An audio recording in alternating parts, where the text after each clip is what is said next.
Voilà, donc bonjour, Société Agrosol, Martin. Donc je vous ai ramené aujourd'hui cette journée en fait un outil qui vient de Finlande. Donc c'est en fait d'origine c'est un extirpateur en fait de vivaces pour gérer les chardons, rumex, chien-dent. Et en fait il se comporte en deux outils. À l'avant donc il y a un outil à dents qui est monté sur 3 rangées de dents. Donc il y a des dents 35 par 35. On l'a équipé ici avec des socles plats, donc Burgo. Donc ça permet de scalper, donc rentrer dans des conditions sèches. On peut changer les socles pour bouleverser plus le sol, descendre plus.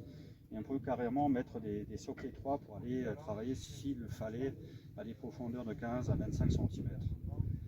À l'arrière, donc l'outil est muni d'un rotor, donc entraînement par prise de force. Donc on va travailler avec une rotation entre 540 et 1000 tours minute, ce qui équivaut entre 100 et 200 tours minute en termes de rotor.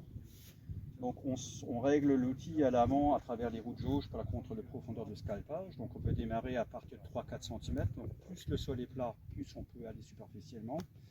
Et à l'arrière, on règle encore avec les roues de jauge à l'arrière, les deuxièmes roues de jauge, sachant que le rotor ne travaillera jamais plus profond que la partie travaillée à l'avant, parce que ce n'est pas le principe d'une fraise. Donc l'outil, comme dit, sert à gérer les problèmes de vivaces. Je l'utilise aussi beaucoup pour détruire des couverts. Donc ici, on a travaillé dans une ancienne luzernière. Ça peut s'utiliser aussi dans plein d'autres domaines comme les légumes, pommes de terre. Hier, j'étais en Bretagne, donc il y avait des pommes de terre qui étaient à extraire du sol pour qu'elles pourrissent, pour qu'elles dégénèrent.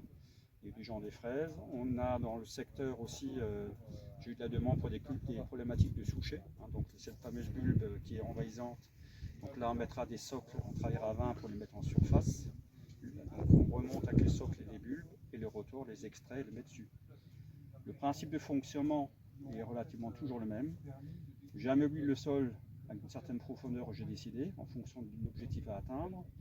Et derrière, j'ai le rotor qui ramasse toute cette partie-là qui a été scalpée. Donc elle est projetée en l'air et par gravité, c'est le sol qui retombe en premier et la matière première au-dessus. Puissance. Puissance, il faut, pour un appareil de 3 mètres de largeur de travail, il faut 15 chevaux de plus qu'un outil à dents. Donc pour un 3 mètres, normalement c'est 120-130 chevaux. Merci.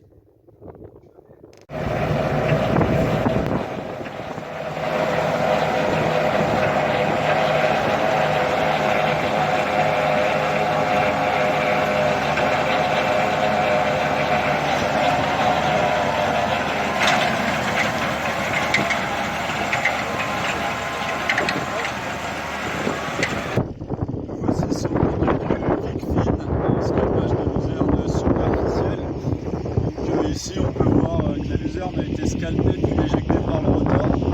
Globalement c'est assez satisfaisant ce coup-là parce qu'une bonne partie de la luzerne a été éjectée. On retrouve en revanche encore des traces de dents ici, donc un profil de sol pas totalement nivelé